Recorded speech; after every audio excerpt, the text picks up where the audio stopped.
बोला येळकोट येळकोट जय मल्हार, सदानंदाचा येळकोट, कडेपठार महाराज की जय. नमस्कार, लालबागची सिद्धी या युट्यूब चॅनलमध्ये मी सिद्धी कदम तुमच्या सगळ्यांचं खूप खूप स्वागत करते. आज आपण आलो आहोत सोन्याच्या जेजुरीमध्ये खंडोबा रायांच्या दर्शनासाठी. आणि खंडेरायांच्या दर्शनासाठी येण्याचं एक खास कारण आहे, म्हणजे लवकरच 15 जून 2026 ला सोमवारी सोमवती अमावास्या आहे. या निमित्ताने आपण जेजुरीच्या खंडोबांचे दर्शन घेणार आहोत. मी तुम्हाला सोमवती अमावास्येची संपूर्ण कथा सुद्धा सांगणार आहे, आणि हो खंडोबा, म्हाळसा आणि भानुबाई यांचा मान सन्मान कसा करायचा हे सुद्धा आपण व्हिडिओमध्ये बघणार आहोत. तर चला, गडाच्या पहिल्या पायरीची आपण आहोत, गड चढायला सुरुवात करूया. गडाच्या पायथ्याशी सर्वप्रथम आपल्याला नंदी महाराजांचं दर्शन होतं, आणि तुम्ही इथे बघू शकता की नवविवाहित जे जोडपे असतात ते सर्वप्रथम इथे नंदी महाराजांचं दर्शन घेतात, कारण शिवशंकर यांचा अत्यंत प्रिय भक्त नंदी महाराज होते. आणि अजून या नंदी महाराजांचं नक्की काय वैशिष्ट्य आपण तिकडल्या गुरुजींकडून जाणून घेऊया या. जय मल्हार. हे आपले नंदी महादेव, गडाच्या पायरीला नंदी महादेव आहेत. नवीन लग्नाचा, नवीन संसाराचा जोडा आला की जर नंदी महादेवाचं दर्शन घ्यावं लागतं. जोडीची पहिली संसाराची ओटी भरावी लागते आणि भरल्या ओटीने 5 पायऱ्या उचलाव्या लागतात. असं पहिलं नंदी महादेवाचं स्थान आहे जेजुरी गडाचं. जय मल्हार.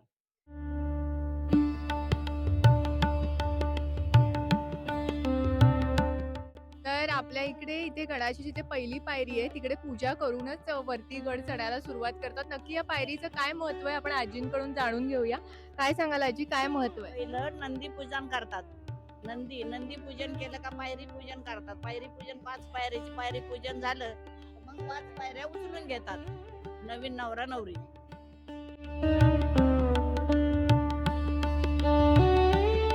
जेजुरीच्या काही पायऱ्या चढल्यानंतर आपल्याला इथे वीरभद्र यांचं मंदिर लागतं, आणि खंडोबांचा मुलगा म्हणून, खंडोबांचा पुत्र म्हणून वीरभद्रांना पूजलं जातं.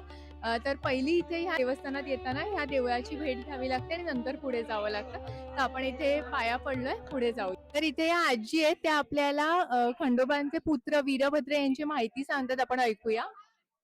वीरभद्र हा खंडोबाचा मुलगा आहे.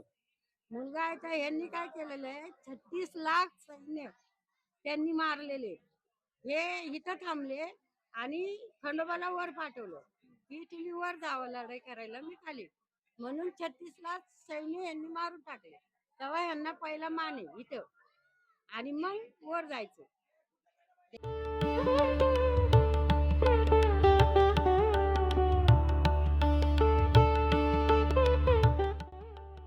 तर जेजुरी गडाला आल्यानंतर तुम्हाला जर तुमची अशी खास आठवण या गडावरची घरी घेऊन जायची असेल तर त्याला एक पर्याय आहे, तो म्हणजे इथे खूप छान फोटो काढून मिळतात. तर आपल्यासोबत सचिन खंडागळे दादा आहेत. तर पुण्यश्लोक अहिल्याबाई होळकर स्मारक आहे, त्याच्या समोर हे सचिन दादा आहेत, खूप छान फोटो काढतात. दादा, कसे फोटो इथे काढून मिळतात आणि कशी प्रिंट मिळते? एकदम छान. आणि एक 50 रुपयाला सॉफ्ट कॉपी, हार्ड कॉपी आम्ही फ्री देतो. हार्ड कॉपी घेतली तर सॉफ्ट कॉपी फ्री देतो. आणि हे दोन असे घालून मल्हारचं आणि बानुबाईचं आहे, हे घालून छान फोटो काढतो तलवारी सोबत. तर कधी आला जेजुरीला तर नक्की मी तुम्हाला लोकेशन सांगितलंय, दादांच्या शॉपला व्हिजिट करा. इथे वरती येताना आपल्याला पुण्यश्लोक अहिल्याबाई होळकर यांचं स्मारक लागतं. तर इकडून इथे वरती जेव्हा आपण उभं राहतो ना, तेव्हा जेजुरीचा अत्यंत सुंदर असा व्ह्यू आपल्याला दिसतो. आपल्याला वरती गड चढताना इथे प्रधानजींचं मंदिर लागतं. म्हाळसाबाईंनी प्रधानजींना आपला भाऊ मानलं होतं, आणि प्रधानजी म्हणजे श्री विष्णू यांचा अवतार मानले जातात, जे आपल्याला खंडोबा यांच्यासोबत सतत भावासारखे पाठीशी उभे राहिलेले दिसतात. तर अशा प्रधानजींचं आपण दर्शन घेऊया.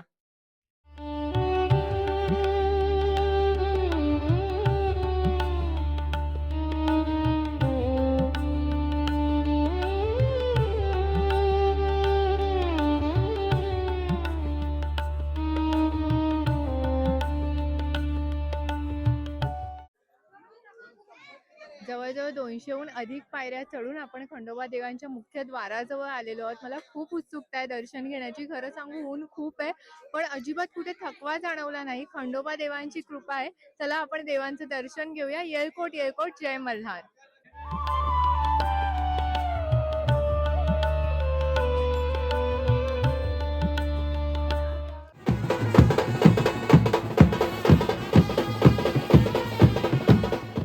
खंडोबा देवांचा मान सन्मान करण्याची पद्धत आहे. नक्की या मान सन्मानामध्ये काय साहित्य घ्यायचं ते मी तुम्हाला दाखवते.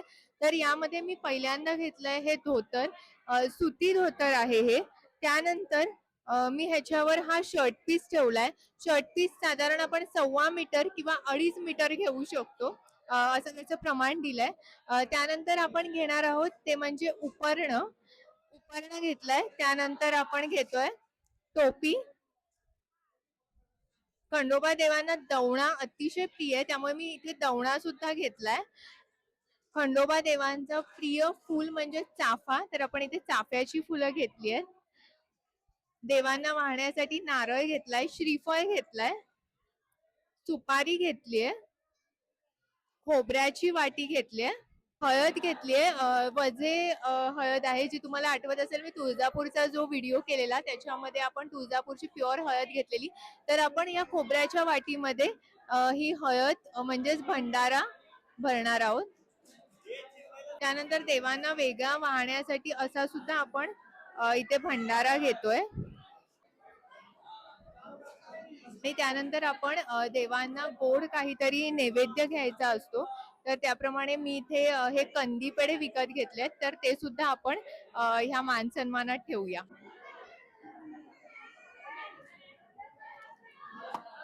ज्याप्रमाणे खंडोबा देवांचा मानसन्मान केला जातो त्याचप्रमाणे म्हाळसा देवी आणि बानुबाई यांचा सुद्धा मानसन्मान करण्याची पद्धत आहे. या दोघींच्या मानसन्मानामध्ये त्यांची ओटी भरली जाते. नक्की या ओटीत काय साहित्य घ्यायचं ते मी आता तुम्हाला दाखवते. तर ह्या ओटीसाठी मी घेतला आहे हा खण.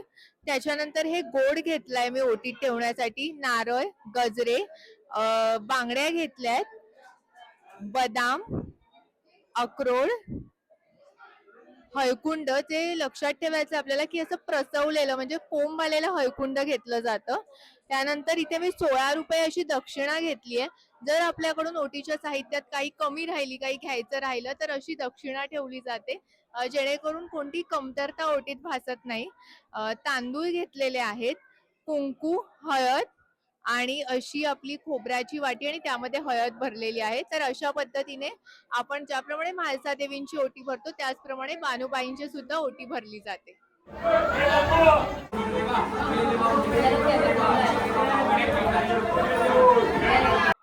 भल्या घरची लेक बाई मी जातीची गवाणी, भल्या घरची लेक बाई मी जातीची गवाणी, चौथी पुढे कस देवा सांगा भरू मी पाणी, चौथी पुढे कस देवा सांगा भरू मी पाणी, सांगा भरू मी पाणी, बाई मी जेजुरीची राणी. आताच खंडोबा देवांचं अतिशय सुंदर असं दर्शन झालं. गाभाऱ्यात आल्यावर अगदी मन भरून आलं. देवांना बघून एक समाधान, देवांमधलं आणि आपल्यामधलं एक प्रेमाचं नातं, एक भक्तीचं नातं आपल्याला नक्कीच जाणवतं. तर देवांचं आपण दर्शन घेतलंच, पण त्याचप्रमाणे या मंदिर परिसरात अनेक छोटी छोटी मंदिरं सुद्धा आहेत.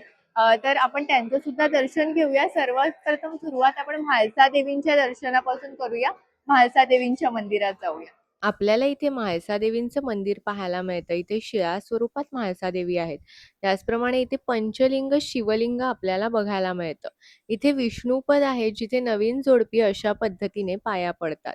त्याचप्रमाणे इथे अन्नपूर्णा देवीचं सुद्धा मंदिर आहे. तर सोमवती अमावास्या आता 15 जून 2026 ला सोमवारी आहे. खंडोबांची विशेष करून सोमवती अमावास्येला पूजा केली जाते आणि त्या निमित्ताने आज आपण जेजुरीत आलो होतो. तर सोमवती अमावास्येची नक्की काय कथा आहे मी तुम्हाला सांगते. शिवशंकरांचा अवतार खंडोबांना मानलं जातं. शिवशंकरांच्या डोक्यावर आपल्याला चंद्र बघायला मिळतो. जरी अमावास्येला आकाशात चंद्र दिसत नसला तरी सुद्धा शिवशंकरांच्या डोक्यावर चंद्र असतो. त्यामुळे सुद्धा आपण या अमावास्येला म्हणजे सोमवारी येणाऱ्या अमावास्येला, सोमवती अमावास्येला आपण शिवाची आणि शक्तीची म्हणजे पार्वतीची एकत्रित उपासना करतो.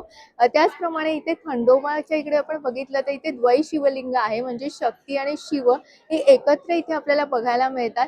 त्यामुळे सुद्धा खंडोबांची उपासना केली जाते. दुसरी आख्यायिका अशी सांगितली जाते की खंडोबांनी करामाईला असं वचन दिलं होतं की 6 महिन्याने जी सोमवती येते तेव्हा मी ह्या करेच्या पात्रात आंघोळ करायला येईन, आणि म्हणूनच खंडोबांची आणि म्हाळसाबाईंची मूर्ती ही करा नदीत पालखीतून आंघोळीसाठी नेली जाते. देव तिथे आंघोळ करतात, स्नान करतात.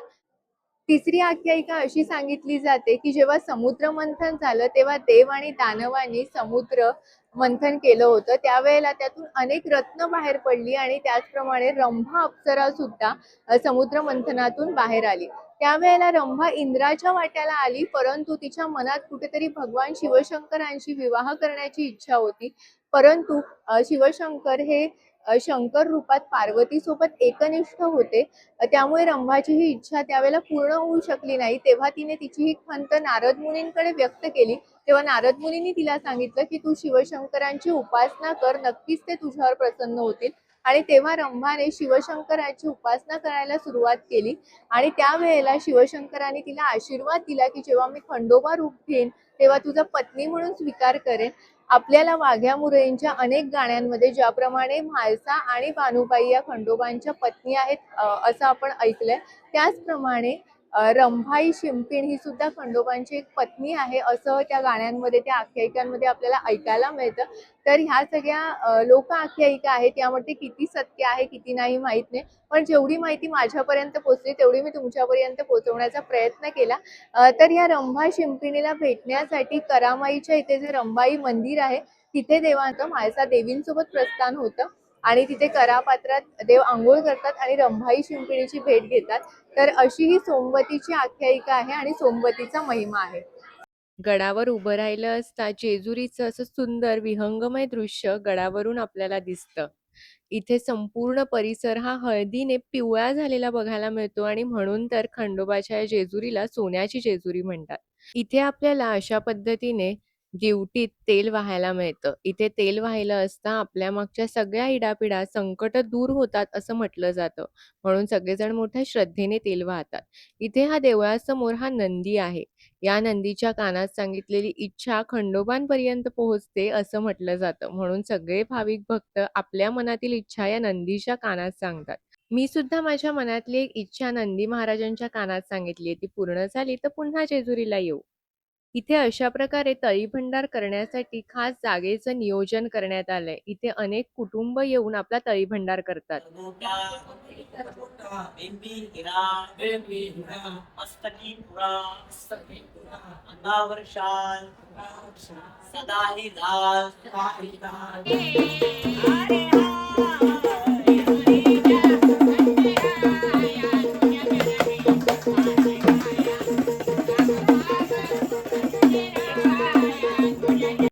गड उतरताना आपल्याला बानुबाईचं मंदिर लागतं. खंडोबांचं आणि म्हाळसादेवींचं दर्शन घेतल्यानंतर बानुबाईंच्या मंदिरात जाण्याची प्रथा आहे. इथे आपल्याला शिळा स्वरूपात बानुबाईंची मेंढरं बघायला मिळतात, जिथे भंडारा उधळला जातो. म्हाळसा म्हणे तू तर ग धनगराचं मूल, म्हाळसा म्हणे तू तर ग धनगराचं मूल, धनगराचं मूल त्वाबाई बाटविली चूल, धनगराचं मूल त्वाबाई बाटविली चूल. तर आपल्या सगळ्यांनाच माहितीये की खंडोबांची द्वितीय पत्नी ही बानुबाई आहे. बानुबाईंना इंद्राची कन्या सुद्धा म्हटलं जातं. त्याचप्रमाणे ती पार्वती देवींची सखी होती. तिचं नाव जयाद्री होतं आणि शिवशंकरांच्या अवतारात जेव्हा पार्वती देवींना ज्ञात झालं की आपल्या सखीला शिवशंकर आवडतात, तेव्हा त्यांनी जयाद्रीला असं वचन दिलं की जेव्हा खंडोबा अवतार मी घेईन तेव्हा तुझा पत्नी म्हणून स्वीकार करेन, आणि तीच जयाद्री म्हणजे बानुबाई. तर आता आपण बानुबाईंच्या मंदिरात जाऊया आणि त्यांचं दर्शन घेऊया. इथे आपण बघू शकतो की बानुबाईंची मेंढरं सगळी आहेत, जी इथे शिळा रूपात आपल्याला बघायला मिळतात. तर आपण आता बानुबाईंच्या मंदिरात जाऊया.